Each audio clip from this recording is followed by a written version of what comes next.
Hello and welcome to Nithrania YouTube channel. You're watching another episode of the Game in a Nutshell series designed for explaining the board game rules. My name is Branislav Berec and today we're going to learn another T game from David Turci called Tawantinsuyu. And I'm saying another T game because David Turci is the author or co-author of other T games like Tolkien, Teotihuacan, Tekenu, Trismegistus, and so on and so forth. So another T game from him and published by Board and Dice. Let's get started. To set the game up, first place this Coricancha tile in a random orientation. Alternatively, you can simply use the tile pre-printed on the game board.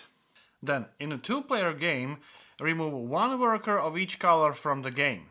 In a three-player game, remove two workers of each color from the game. In a four-player game, you would use all the workers.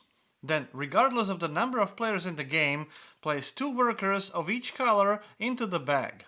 Each player will draw two workers of a different color as their starting workers, so in case you draw two workers of the same color, draw another one so that you have two workers of different color. So these are the starting workers for each player. Then add all the remaining workers to the bag and randomly place workers from the bag on these village spaces based on the number of players in the game. This would be the setup for a two-player game, this is for a three-player game, and this would be the four-player game. Repeat the process for this nomad space, so this is how it should look like in a three-player game. Only in a two-player game, place one random worker from the bag on each space with this two-player symbol. Do this only on the first terrace. There are other spaces like this marked on this second terrace. They will be filled in at the end of the first round. Sort these building tiles by their type. These are passive buildings, these are production buildings. Shuffle both stacks and reveal the first two tiles face up. This is called the building market. Sort these statue tiles by their type and place them somewhere next to the game board. Shuffle this deck of army cards and also place them somewhere next to the game board. Then take these weaving tiles and set aside these four starting tiles. You can see that they have a different color of their bag. In a four-player game you will use all the tiles. In three-player game, remove the tiles with this symbol in the bottom left-hand corner. And in a two-player game, also remove the tiles with this symbol. Then shuffle all the tiles designed for the current player count and reveal the top tile face up. Then take those four starting tiles, turn them face up, randomly determine the starting player, and then from this starting player in turn order in a clockwise direction, each player will choose one starting weaving tile. You can return the unchosen tiles back into the box. Each player chooses a color and takes all the components of that color.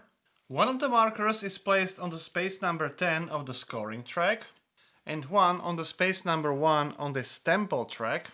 Then each player takes two stones, and now shuffle these god cards and deal 8 to each player. In reverse player order, each player will choose 5 cards to play for their effects and 3 cards to keep in their hand.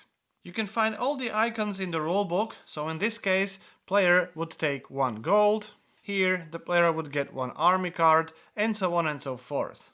You may play those cards and gain their benefits in any order you want, and if the card allows you to do so, you may also use resources to buy buildings from the building market. Remember, you do this in a reverse player order, and you would only replenish the building market once all players have played all their cards. Then all cards played by all players will be shuffled back into the draw deck. The game is played in turns, starting with the first player and then continuing in a clockwise direction until the game ends. On your turn, you have to choose one of the two options. You may either play one of your god cards and place a worker on the game board, and then resolve the action or actions around your worker, or you may perform two different secondary actions in any order you want. Those secondary options are moving your high priest and then resolving that action, praying when you draw new god cards, training when you take new army cards, and recruiting, which is taking one of the workers from this nomad space. In addition, as a free action, If you have any army cards in your hand, you can discard as many as you want, and for each card discarded, you get the resources depicted on those cards. At the start of the game, the first turn is special because you have to place your High Priest first on any of these 5 spaces, and then you can perform your turn normally. Then the next player in a player order also has to place that priest on any of those spaces, even on the occupied space, and then perform their turn. All other players follow the same procedure. If you take the last worker from the village, then at the start of your next turn, the festival will take place. Players will score victory points and get resources based on their position on this temple track, and also all these regions will be scored based on the majority of the conquest tokens. At the end of the game, there is another final scoring phase where players will score their tapestries. They will score 2 victory points for each building. They may score additional victory points from the temple track, and some additional victory points for leftover cards, resources, and workers. The player with the most points is the winner. On your turn, you can only choose one of the 2 options, and I will explain the first option now, placing the worker. When you choose this option, you can choose one of the workers in your supply and place it in any empty space, and spaces are all the spaces with these kind of symbols. Those symbols are important because you can only place your worker on a space with a symbol when you discard the god card with the same symbol.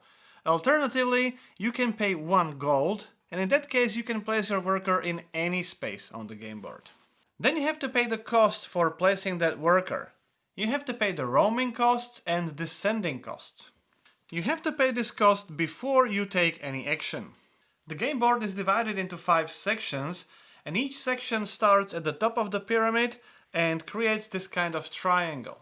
Roaming costs depend on the position of your High Priest, so let's say it's this grey player's turn. If you place the worker in the same section as your High Priest, the roaming cost is 0.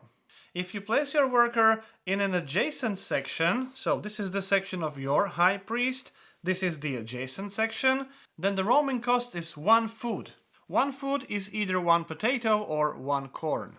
If you place your worker in a section which is not adjacent to your High Priest section, then the cost is 3 food. That can be any combination of potatoes and corn. Then you have to pay the descending cost. If you place the worker in this top terrace, the descending cost is 0. If you place the worker in this middle terrace, the descending cost is 2 food, and if you place the worker in this bottom terrace, the descending cost is 5 food. However, the descending cost can be reduced for each step marker in the same section above the worker that was just placed. Each step marker reduces the cost by 2, so in this example, if this is the worker that was just placed, 2 step markers would reduce the descending cost by 4. If you use any opponent's step marker this way, that opponent will score 1 victory point for that.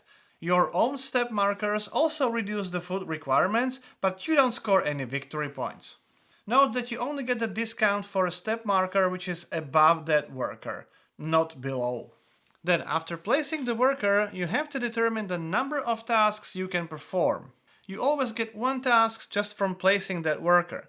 Then, for each adjacent worker of the same color, you gain additional task.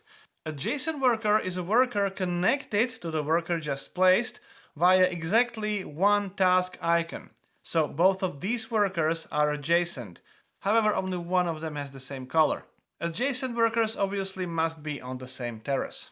In addition, you can gain additional tasks from special abilities of the workers. Now, you can only perform the tasks determined by this task icon around that worker. You have to spend your tasks as equally as possible. So if you would only have 1 task available, you can only choose 1 of those 3 tasks. If you would have 2 tasks available, you can choose 2 different tasks around that worker. And if you would have 3 tasks, you must choose each task only once.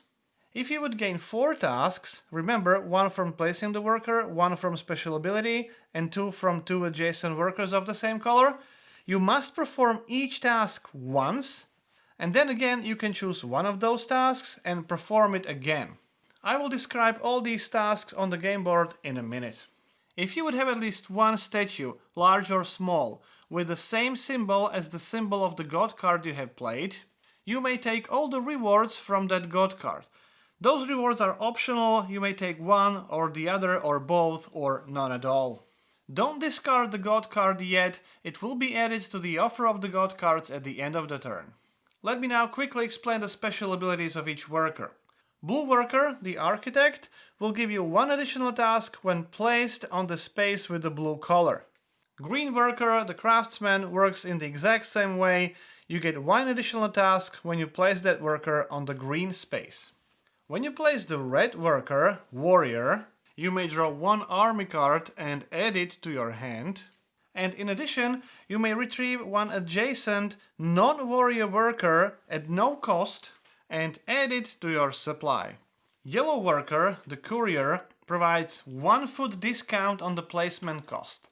In addition, if the yellow worker is the first worker placed in a segment, and a segment is one part of the section, you would gain one additional task.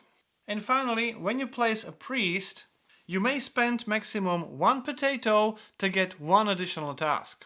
In addition, after resolving the tasks, you may draw one additional god card, either from the top of the deck or from the offer.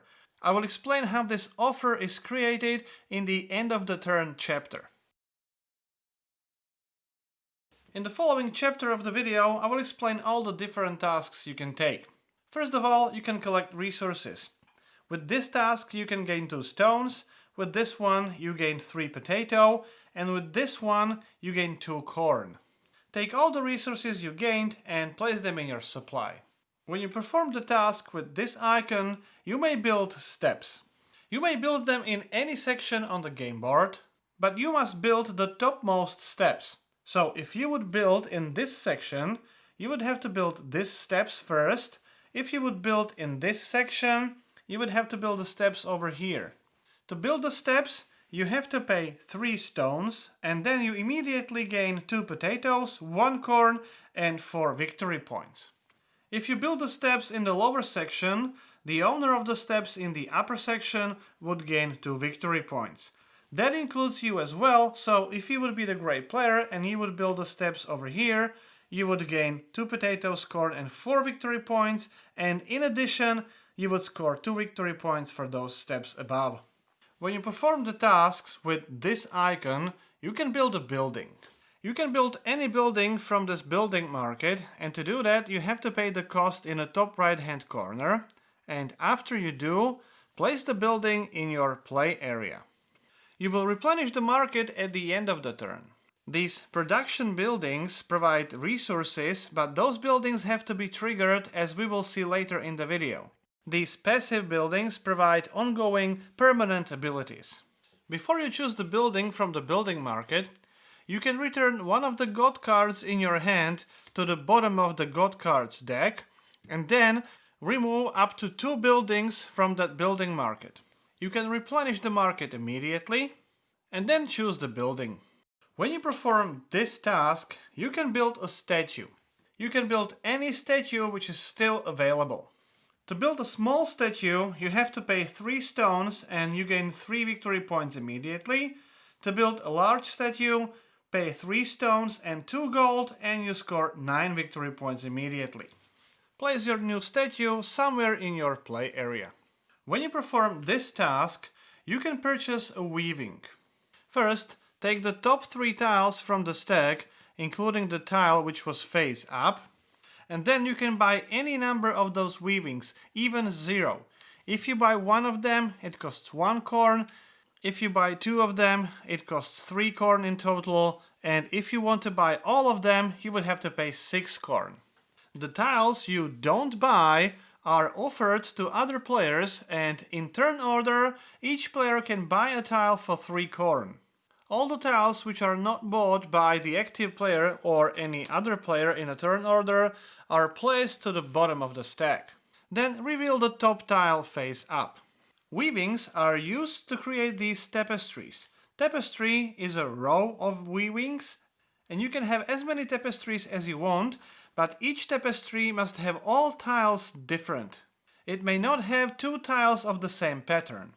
When you gain a new weaving, you can add it to one or the other end of any of the existing rows, supposing it's a different pattern, or you can even start a new one. When you add the weaving to the existing row, those resource icons don't have to match, but if they do, you will get a benefit during the merchant action. If they don't, nothing happens. You can still extend the tapestry with that new weaving. Once you place the weaving, you may not move it any longer. When you perform this merchant task, which is by the way only located at the bottom terrace, you will receive rewards from your tapestries from these matching edges.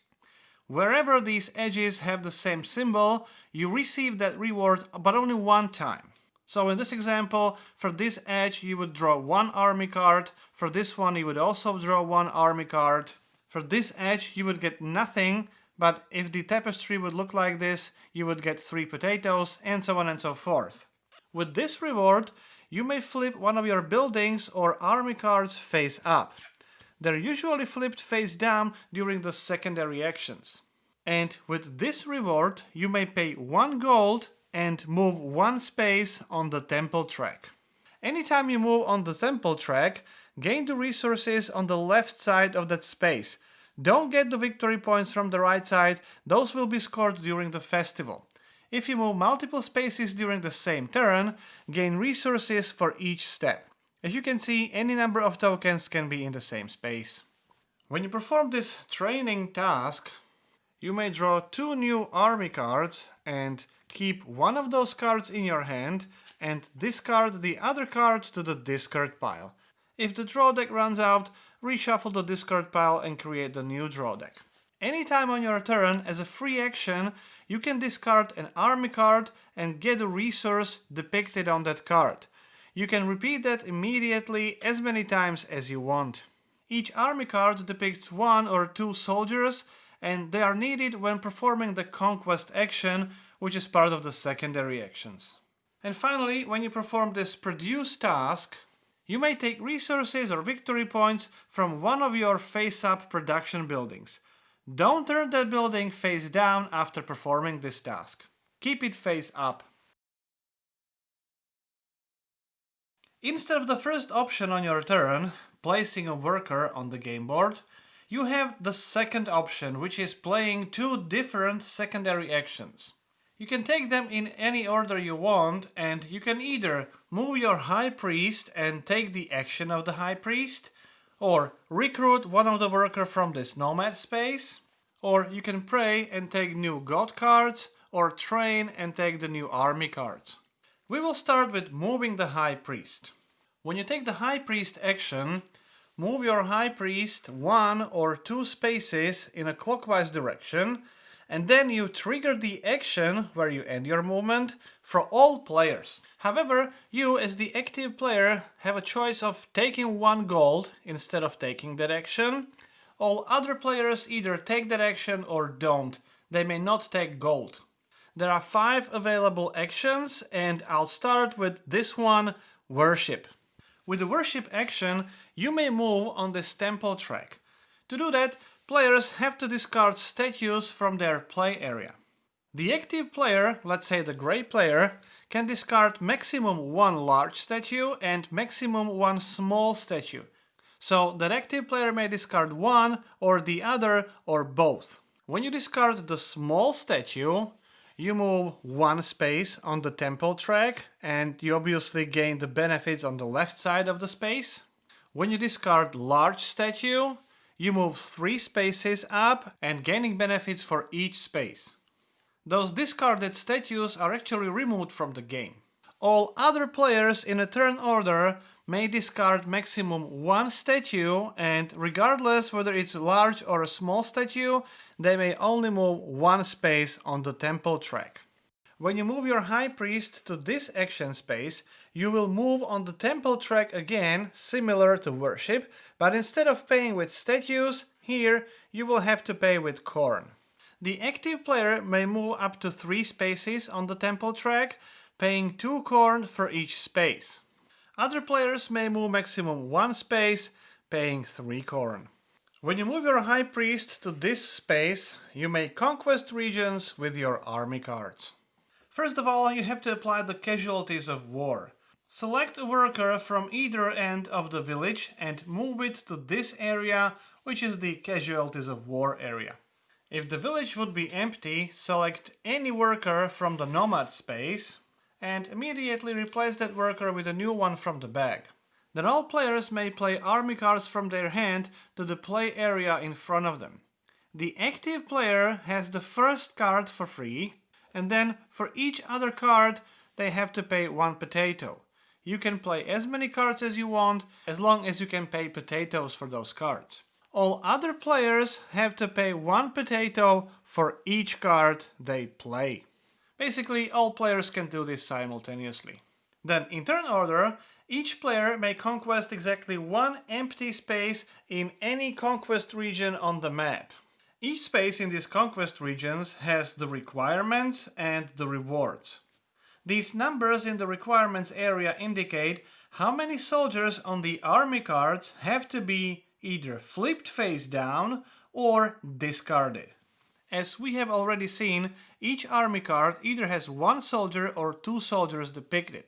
So, to discard 2 soldiers, you may simply take these 2 cards and put them on a discard pile. When you have to flip the soldiers face down, simply flip the card or cards face down. Cards which are face down may be turned face up later in the game with a different action. After fulfilling the requirements, take your conquest marker, place it on the space which you have just conquested, and take the indicated rewards. Then all other players in the turn order will have a chance to place 1 conquest marker, and again they may fulfill the requirements in any region on the game board. And then once all players have taken their turn, the active player may place 1 additional conquest marker if they still have any soldiers available. When you move your High Priest to this produce action, all players may trigger production on any of their face-up production buildings. You don't have to trigger all those buildings, you can trigger as many as you want. However, all buildings that will get triggered will be flipped face down. Now, only the active player has the option of flipping one of those production buildings face up, either before triggering the effects or after. And finally, when you move your High Priest to this action space, all players may rejuvenate any of their production buildings and army cards. That means they can flip them face up.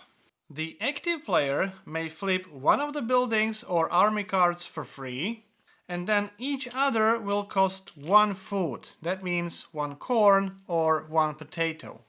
All other players must pay 1 corn for each building or army card they want to flip face up. They may not use potatoes, and they must pay for each card or building tile that they want to rejuvenate. With the Prey secondary action, you can take 2 new God cards, and you can either take the cards from the top of the deck or from the offer.